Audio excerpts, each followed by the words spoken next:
everybody, I'm Eli Hart, and this is the actual first episode shot for the second time of Beyond a Shadow, because the producer that I had helping me with the show was a total you-know-what and erased it. So I'm going to redo it, but the show is on Moscow, Malaysia, and Megalodon, and this was before the Malaysian airliner went down in Moscow, and I do have a witness to say that I did actually do this before the airliner went down in Moscow, and she's going to come on and say, yes, you did right now. Hold on one second. We're going to switch out. We're going to Kira, you were here that day. So you have to come and tell them. Hold on. Okay.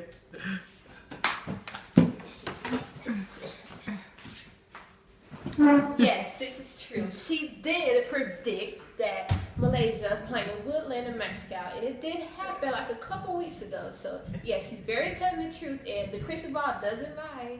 Thank you very much, Kira. Bye-bye. Okay. Here. Okay.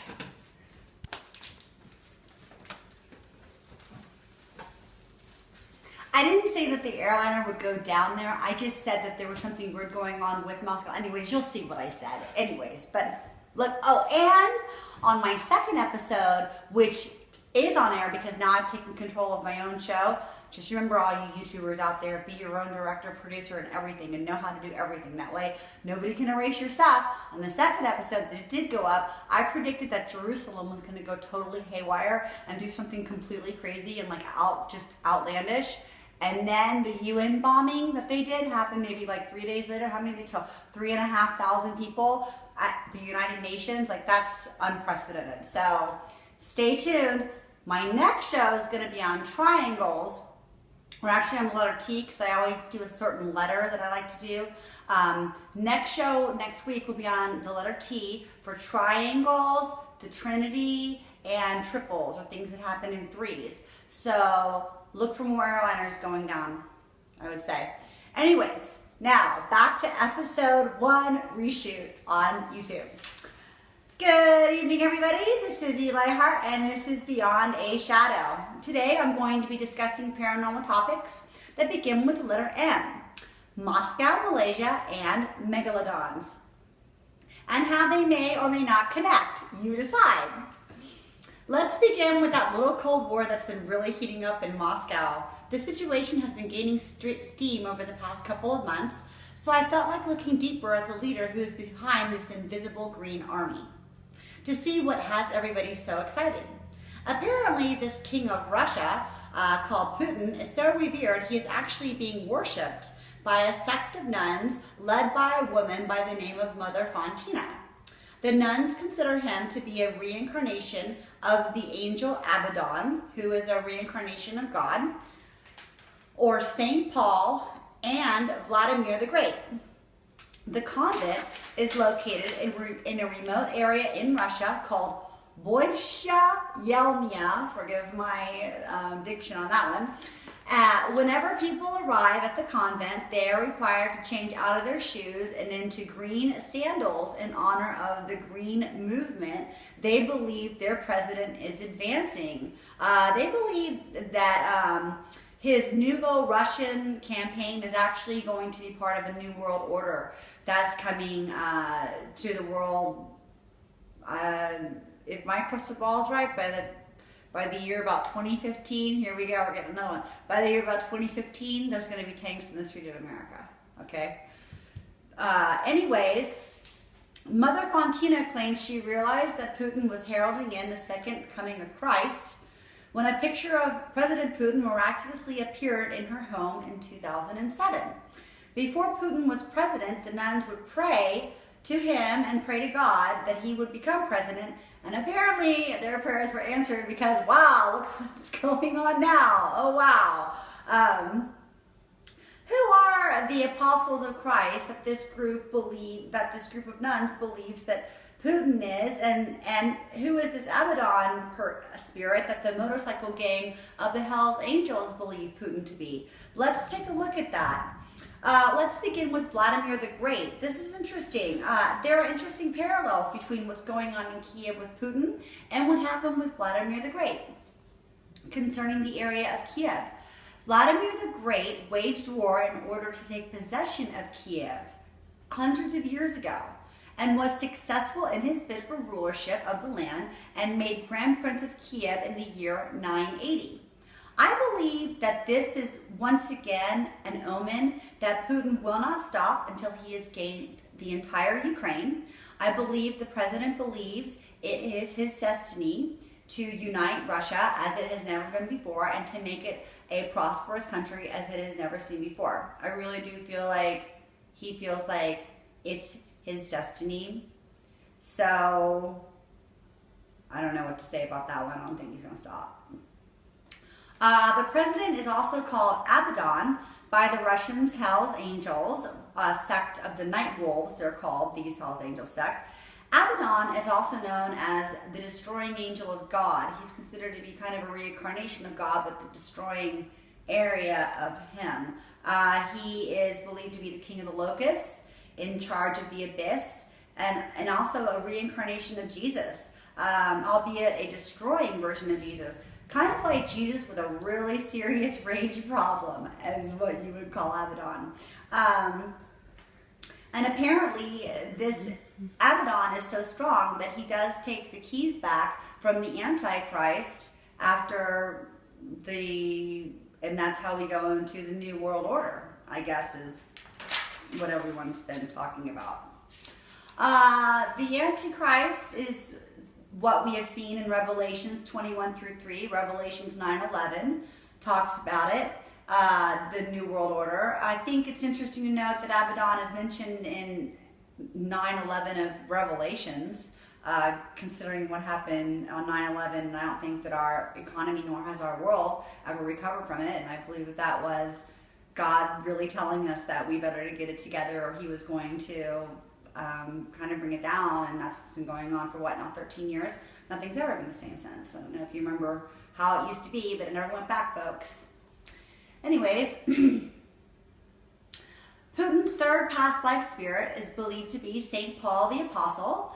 It's an interesting parallel to Putin because both he and St. Paul were both persecutors of Christians before they had an intervention with the Holy Spirit, and both became born-again believers themselves. As a matter of fact, Putin always carries the Bible with him wherever he goes. And St. Paul, you know, he died for Jesus.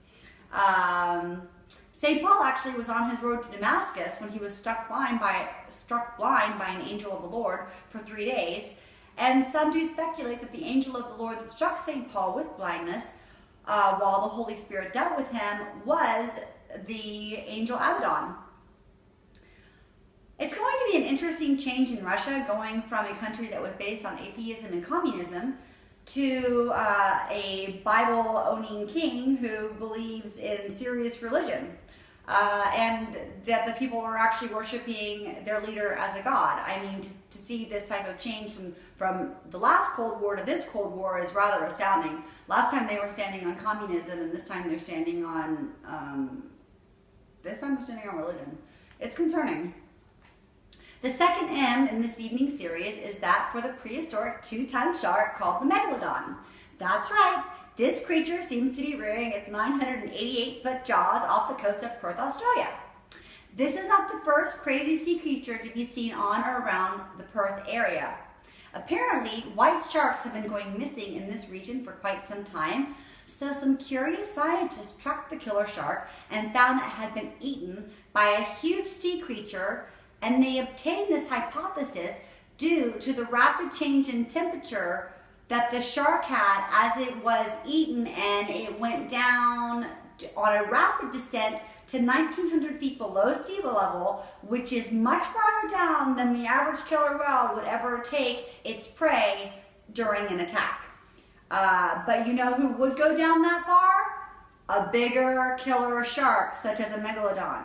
Okay. The 2-ton great white is suspected of being a cannibal to his smaller relatives. Just to give you a visual, this shark is the size of a 100-story building. Multiple sightings in the Perth region of unusual sea creatures is often a sign of a vortex, or an certain area of the world that is aligned for spiritual activity due to its ley lines or historic significance. A prime example of a vortex would be the Bermuda Triangle, where Atlantis is supposedly buried underneath the island of right around Bimini. That would explain that type of energetic pull, would be the city under the sea of the Bermuda Triangle. The Appalachian Mountains, that's another triangle area where many UFO sightings are recorded, and these areas are virtual paranormal hotspots. Apparently, Perth has been regarded as a sacred area for quite some time by many occultists. This is known for its energy lines called the Warrigal Coils, and they crisscross in the pattern of snakes. There is a group of indigenous Australians known as the Nuyugans that have treated the Perth area with great reverence for generations, particularly in the area that is part of the Swan River, a reference to the goddess Isis, no doubt. And the mountain that sits on the river is called Mount Eliza, which is funny because I go by the name Eliza. Anyways, it sits almost directly on the 33rd degree south latitude line of the hemisphere. Mount Eliza was actually named after the mother of the patron saint, John the Baptist, and is celebrated by a bell tower decorated in numerous Masonic symbols. It's no surprise to me that due to the type of area that Perth is, that the black box of the Malaysian Airlines 370 was heard beeping in that part of the Indian Ocean. What was the beeping black box noise doing in that part of the ocean in Perth, and why wasn't it recovered in that area if the sounds were going out? I have a theory, folks, because it's a vortex and it's got some kind of like signals going on, like onto a different astral plane, like something came through.